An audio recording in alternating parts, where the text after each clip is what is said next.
सुप्रभात बच्चों, आज का विषय है अनुच्छेद लेखन, जिसे हम इंग्लिश में पैराग्राफ राइटिंग बोलते हैं।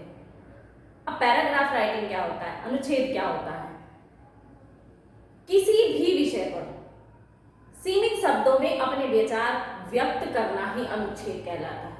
यह निबंध का ही छोटा रूप है। जिस प्रकार से निबंध में हम वर्णनात्मक चीजें लिखते हैं किसी भी विषय पर, उसी तरह से हम अनुच्छेद लिखते हैं। निबंध में अनुच्छेद 2 से 3 हो जाते हैं और अनुच्छेद लिखने से हमें निबंध लिखने में भी दक्षता आती है। ठीक है, तो यहाँ पर आपको अनुच्छेद लिखने के लिए कुछ बातों को ध्यान में रखना चाहिए। उसके विषय में हम बात करेंगे एक एक करके। तो सबसे पहले तो हमें जो विषय मिलता है या जो विषय हमें वो एक निश्चित कर लेना चाहिए कि निश्चित ये विषय हमें लिखना है। उस विषय का फिर जो भी महत्वपूर्ण बिंदु है उसे अपने दिमाग में रख लीजिए और उसके बाद उसे लिखना जब हम शुरू करेंगे तो निश्चित क्रम में लिखें कि पहले क्या आएगा, उसके बाद क्या आएगा, उसके बाद क्या आएगा। तो हमारा जो अनुच्छेद है वो ज़्यादा महत्वपूर्ण हो जाएगा हमारे लिए भी और पढ़ने वाले के लिए भी, रोचक भी हो जाएगा, प्रभावकारी हो जाएगा। उसके बाद आती है भाषा सरल और सुबोध हो। भाषा, जब हम कोई भी अनुच्छेद लिखते हैं उसकी भाषा अगर सरल होगी तो ज़्यादा अच्छी लगेगी और आदि से अंत तक यानी शुरू से आखिर तक उसका जो भाषा का प्रवाह है वो एक जैसा बना रहे। ये नहीं है कि कई 2 वाक्यों में तो बहुत ज़्यादा आनंद आ गया, बहुत ज़्यादा अच्छी हमने भाषा प्रयोग कर दी और नीचे में हमने भाषा का कोई ध्यान ही नहीं रखा, तो वो हमें ध्यान रखना है। नंबर 3 है महत्वपूर्ण बातें। अनुच्छेद में केवल हमें महत्वपूर्ण बातों को ही जगह देनी चाहिए, अनावश्यक बातों को हमें नहीं लिखना चाहिए। इससे भी हमारा अनुच्छेद प्रभावकारी होगा।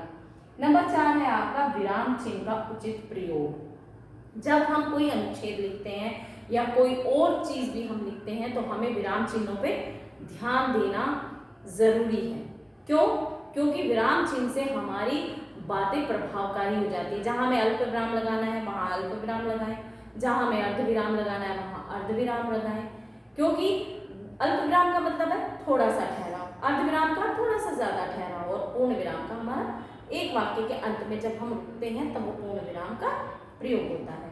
तो इससे क्या है कि कई बार हम अनुच्छेद तो बहुत अच्छा लिख देते हैं, इसमें कोई 2 राय नहीं है, लेकिन हम वहाँ पे विराम चिन्ह लगाना भूल जाते हैं या गलत जगह पर विराम चिन्ह लगा देते हैं तो उसका प्रभाव कम हो जाता है। क्योंकि पढ़ने वाला जो है वो उसी तरीके से पढ़ेगा जैसे आपने विराम चिन्हों का प्रयोग किया है।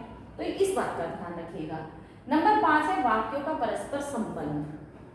जिस विषय पे आप अनुच्छेद लिख रहे हैं उससे संबंधित आपके वाक्य आपस में जुड़े हुए हो। ये ना हो कि पहला वाक्य आपने विषय से संबंधित लिख दिया, दूसरे वाक्य में आपने किसी और विषय से संबंधित कर दिया उसको, तो वो आपस में संबंध नहीं रखेंगे और वो आपके लिए जो अनुच्छेद है वो प्रभावकारी नहीं होगा और अच्छा नहीं लगेगा पढ़ने वाले के लिए।